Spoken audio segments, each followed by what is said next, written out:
Imagine un instant. Tu es enfermé dans une cellule. Les heures passent lentement, très lentement. Et tu sais que c'est ton dernier jour. C'est l'histoire que je vous raconte dans Le dernier jour d'un condamné. Un roman qui, en 1829, a choqué la France entière. Pourquoi? Parce que j'ai osé faire quelque chose d'inimaginable, vous faire entrer dans la tête d'un condamné à mort. Alors, prêt à découvrir pourquoi ce livre reste si puissant? C'est parti! Victor Hugo, bien plus qu'un écrivain. D'abord, parlons de l'auteur. Victor Hugo, c'est l'une des plus grandes figures de la littérature française. Né en 1802, mort en 1885, cet homme est un intellectuel engagé. Cela veut dire qu'il utilise sa plume, ses mots, pour défendre des causes. Il croit au pouvoir de la littérature pour changer le monde. Et c'est lui qui dirige le romantisme français. Le romantisme, c'est un mouvement littéraire qui place l'émotion. La France en 1829, un contexte sombre. Maintenant, imaginez la France en 1829, c'est la Restauration.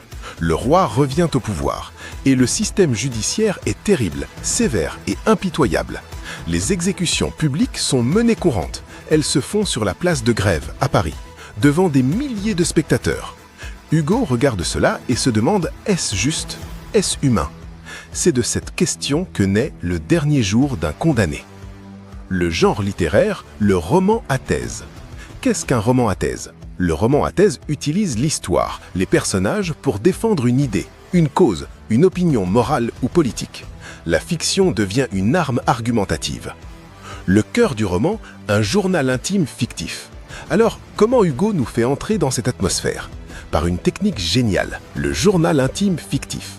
Imaginez, vous lisez les pensées d'un homme qui attend sa mort. Cette focalisation interne, comme on dit, c'est la clé. Le lecteur vit exactement ce que vit le personnage. Vous respirez son angoisse, vous sentez son désespoir. Et c'est exactement ce que Hugo veut, que vous vous identifiez au condamné. Le roman est divisé en 49 chapitres très courts. Cette structure imite le passage du temps. Chaque chapitre est un moment, un instant de réflexion. Et puis, il y a quelque chose de psychologique très subtil. Ces 49 chapitres résument seulement 6 semaines de vie. C'est comme si le temps s'était ralenti. Chaque minute devient une éternité pour le condamné. L'architecture du roman, la topographie de l'angoisse. Le roman se divise en 3 espaces importants, et chacun représente une étape du supplice psychologique. D'abord, la Bicêtre. C'est la prison brute, violente, chaotique. Ici, le condamné côtoie d'autres prisonniers. Il y a du bruit, de la foule, du désordre. C'est une misère humaine étalée au grand jour. Ensuite, la conciergerie, l'ancien palais. Ici, c'est différent, plus silencieux, plus glacial. C'est un lieu de justice froide, figée. C'est là que Hugo décrit la peine de mort comme un spectacle théâtral, monstrueux. Enfin, l'hôtel de ville, la dernière antichambre, avant la place de Grève, avant l'exécution.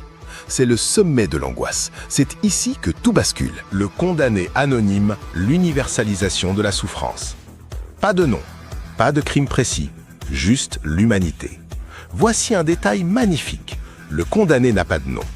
Hugo ne nous dit pas son crime. Il est jeune, instruit, en bonne santé. C'est tout. Pourquoi cette absence?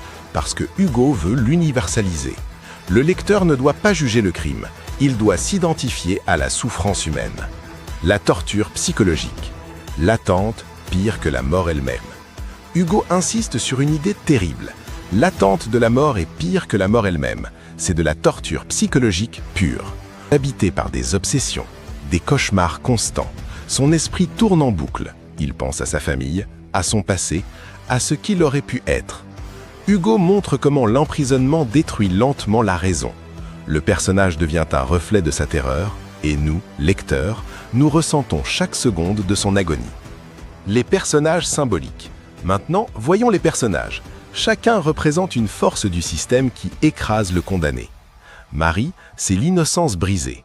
Elle l'appelle monsieur. Là est toute la tragédie. Elle est un symbole des vies détruites par la justice. Le prêtre incarne la religion froide, mécanique. Il ne console pas vraiment. Il exécute son devoir religieux, distant et inhumain. Le bourreau représente la routine aveugle. Il fait son travail. C'est tout. Il n'y a plus de conscience, juste la mécanique de la mort. La foule enfin. Cette foule qui vient regarder l'exécution comme un spectacle. C'est la société monstrueuse que Hugo critique. Le message politique, la préface de 1832. Hugo passe à l'attaque frontale. 3 ans après la publication anonyme, Hugo signe de son nom et publie une préface. C'est un coup politique direct. Hugo défend l'idée que la littérature doit faire réfléchir, que la littérature peut changer les consciences. C'est magnifique et c'est exactement ce que vous devez retenir. La littérature n'est pas innocente, elle peut être une arme humaniste. Hugo ne se contente pas de nous émouvoir, il détruit point par point les arguments en faveur de la peine capitale. Ceux qui disent l'exemple pédagogique, que voir une exécution décourage le crime, Hugo répond « c'est faux ». Les criminels ne retiennent aucune leçon morale. Les gens viennent comme à un spectacle, pas pour apprendre. Ceux qui disent « la prison suffit », Hugo réplique « la prison à vie protège la société, c'est suffisant. La mort n'ajoute rien, sinon la barbarie. » C'est une déconstruction brillante, logique et humaine à la fois. La philosophie morale de Hugo. Voici le cœur philosophique du roman.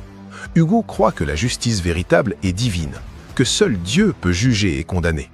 La justice humaine doit se contenter de corriger, d'améliorer, pas de tuer. Et c'est un argument moral fort, car il dit « se venger est de l'individu, punir est de Dieu. La société est entre les deux ». Finalement, parlons de la façon dont Hugo écrit. Le registre de ce roman est principalement pathétique, tragique. Les métaphores, les gradations et les anaphores s'accumulent, étouffantes. L'hypotypose, cette technique qui anime les scènes, est partout. Les champs lexicaux de la mort, de l'enfermement, de la laideur et de l'angoisse reviennent constamment. Les mots deviennent les barreaux de la prison, et nous aussi nous devenons prisonniers en lisant. C'est un style au service de l'idée. La forme et le fond ne font qu'un. Récapitulons. Le dernier jour d'un condamné, c'est un roman à thèse contre la peine de mort, un journal intime qui crée l'empathie absolue.